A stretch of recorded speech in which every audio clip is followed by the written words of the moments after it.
So I've kind of started cutting the images out of this one. This is the next one.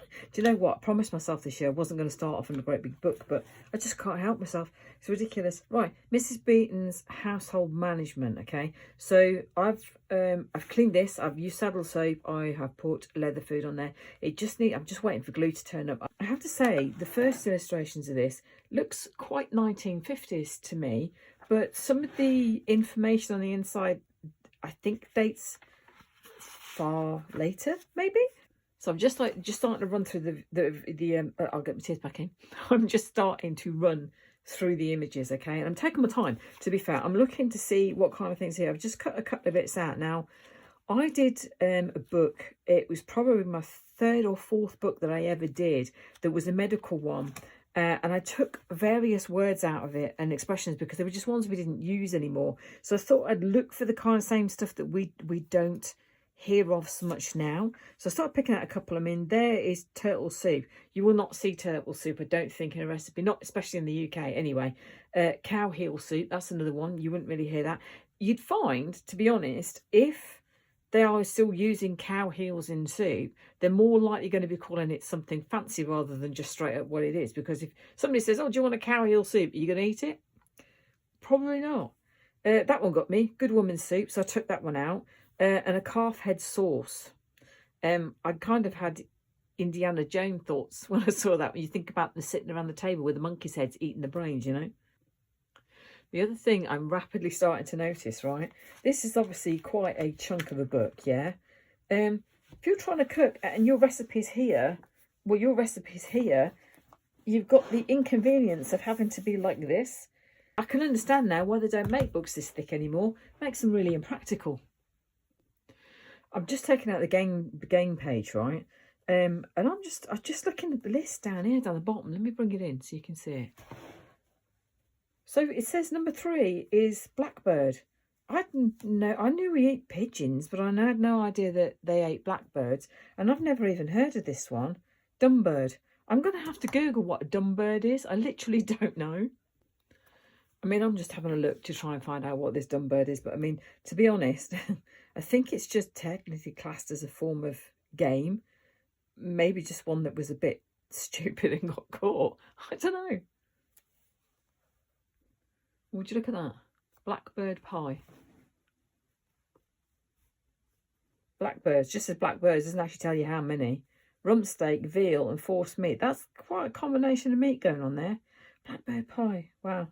Do you know what? As dumb as it sounds, I thought that was just something in a nursery rhyme. It should have occurred to me that, of course, that was going to be real.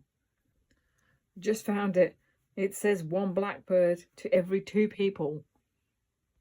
I have to say, I'm kind of waiting for the dumbbird recipe to turn up now. I had to look up and find out what a force meat was as well, because I didn't know. But basically, think of sausages. It's any minced meat. So if you didn't know that one, there's your lesson for today.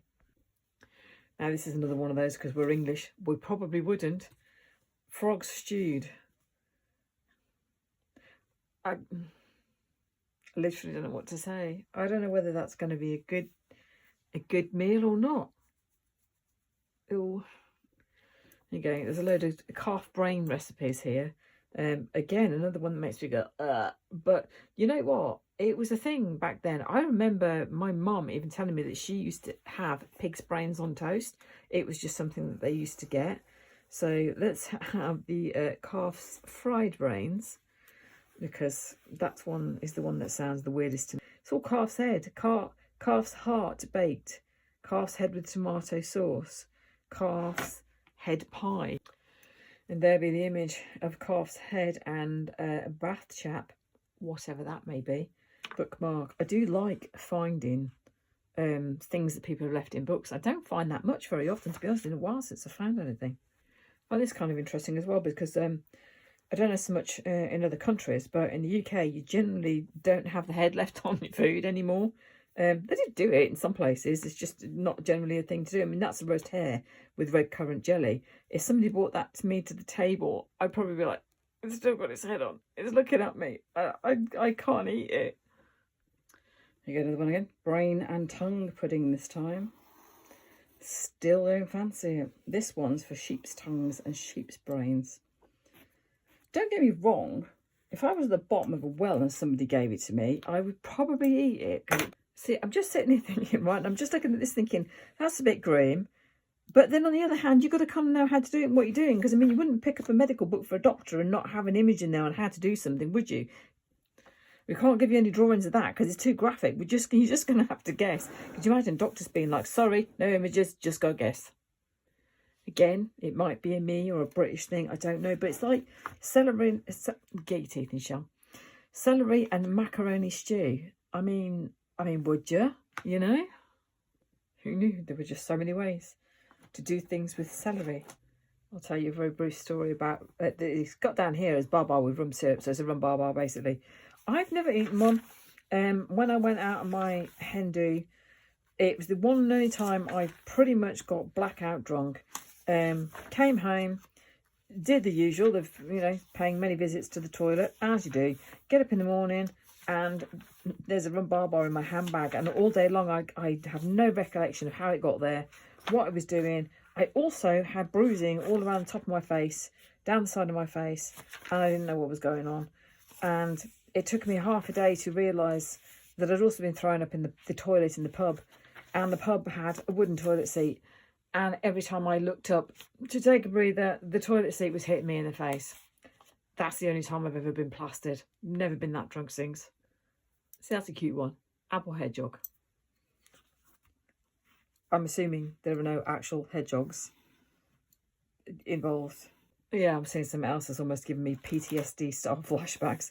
And Sago Snow just, yeah, again, speechless. I always remember as a kid, my mum had a go at making things. I remember her making cheese straws. I think that was quite a popular thing back in the 70s. She also used to make things like peppermint creams and her own toffee. Now, being as a kid, you thought it was great. You were getting all these sweets and everything to eat that were really nice. In hindsight, as an adult, I can tell you they were actually quite foul. The toffee was so hard, you couldn't bite it. You used to have to suck it into submission because otherwise you'd lose your teeth. I'm going to say that these are dressed vegetables. This one says it's vegetable marrow in a cream. I thought this was a jelly without seeing this bit. And this one's spinach. These two slightly disturb me. I can't say I've seen tin rabbit before. That's a new one. Well, I have to say I didn't know it had this in it either. It's actually got a couple of different countries. And it has bandicoots stewed in milk, bandicoot and tomatoes. Just really the last bit at the back is advertisements, but also there's like a little small home medic thing as well. It's kind of been an interesting look through, to be honest, and finding recipes from all over the world and bits and pieces. I'm kind of quite looking forward to this one, so watch this space, see how it turns out.